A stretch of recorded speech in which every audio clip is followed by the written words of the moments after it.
இப்ப வந்து பாரத பிரதமர் நரேந்திர மோடி அவர் தெரியுங்களா உங்க எடுக்கல. இப்ப 100 நாள் திட்டத்தை வந்து எத்தனை நாளா மாத்திருக்காங்கன்னு தெரியுமா? சொல்லுங்க. சந்தோஷமா எல்லாருக்கும்? சந்தோஷம் தானே. அவங்கதான் வந்து பொறுப்பாளராக போட்டிருக்காங்க. உங்கள்ட்ட குட் நியூஸா சொல்றதுன்னு ஆசைப்பட்டாங்க. அதனால நாங்க வாங்க மோடி கையில வாங்கிருங்க. இந்த 125 நாள்ல விவசாய டைம் வரும்ல. இப்ப 125 நாள்ல கண்டினியூவா வந்து உங்களுக்கு எல்லா நாளுமே வேலை இருக்கும் போது இடையில வந்து விவசாய டைம் வரும். அந்த மாதிரி விவசாய டைம் வரும்போது நீங்க என்னன்னா ஒரு 60 நாள் லீவ் எடுத்துக்கலாம். உங்களுக்கு என்ன முறையோ அதுபடி எல்லாம் இதாகும். 60 நாள் நீங்க லீவும் எடுத்துக்கலாம். அந்த மாதிரி ஒரு ஸ்கீமையும் கொண்டு வந்திருக்காங்க நம்ம பாரத பிரதமர் நரேந்திர மோடி ஐயா. அவருக்கு நீங்க எல்லாரும் ஒரு தேங்க்ஸ் சொல்லிருங்க. எல்லாமே உயரும். வர்ற எலெக்ஷன்ல தயவு செய்து வந்து இத வந்து இப்ப இங்க இருக்க கவர்மெண்ட் திமுக வந்து இதை அரசியல் பண்ணணும், மக்கள் கிட்ட தவறா கொண்டுட்டு போகணும்னு தேவையில்லாம 100 நாளை நீக்கிட்டாங்கன்னு ஒரு பொய்யான வதந்தியை பரப்பிட்டாங்க.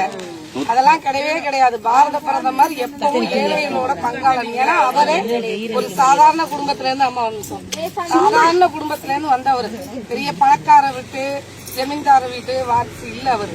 நம்மள மாதிரி சாதாரண ஒரு டீ வியாபாரம் பண்ற அவங்க அப்பா, அவங்க மூலியமா கஷ்டப்பட்டு இந்த நாட்டுல இருக்க உங்களை மாதிரி பெண்களுக்கு அவர் முதல்ல பிரதமரா வந்தோடனே எல்லார் வீட்லயும் கக்கூஸ் இருக்கா, டாய்லெட் வசதி அது எப்ப வந்துச்சு? அந்த பணம் கட்டி வீட்டுல வந்து இலவசமா டாய்லெட் கட்டி கொடுக்கறது எப்ப வந்துச்சுன்னு தெரியுமா? 12,000 கொடுத்தாங்க. 2014 எப்ப பாரத பிரதமரா பதவி ஏத்துக்கிட்டாரோ அவர் போட்ட முதல் கையெழுத்து என்ன தெரியுமா? இந்தியா முழுக்க இங்கன்னு இல்ல, இந்தியால இருக்க அனைத்து கிராமம், அதாவது கரண்ட் வசதியோட இல்லாத இடத்துக்குலாம் என்ன டாய்லெட் வசதியை கொண்டு போனாரு. ஏன்னா பெண்கள் வந்து கழிப்பறை இல்லாம ரொம்ப இது பண்றாங்க, கஷ்டப்படுறாங்க. ஏன்னா நமக்கு வந்து அன்றாட தேவையெல்லாம் முதல்ல வந்து இது மெயின்.